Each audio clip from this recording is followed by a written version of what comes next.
Aprobado na ng Committee of the Whole ng Kamara ang resolution of both Houses 7 na layong amyendahan ang ilang economic provisions ng konstitusyon.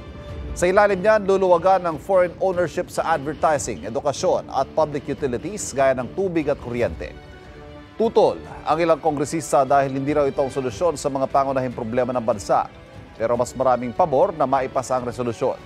Inaasahang isasalang sa ikalawang pagbasa ang RBH 7 sa susunod na linggo.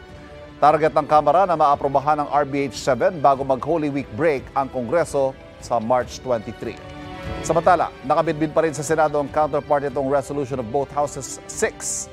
Aminado si Senate President Juan Miguel Zubiri, malaking hamon ang pagkuha ng sapat na boto dahil maraming senador ang hindi pabor sa charter change.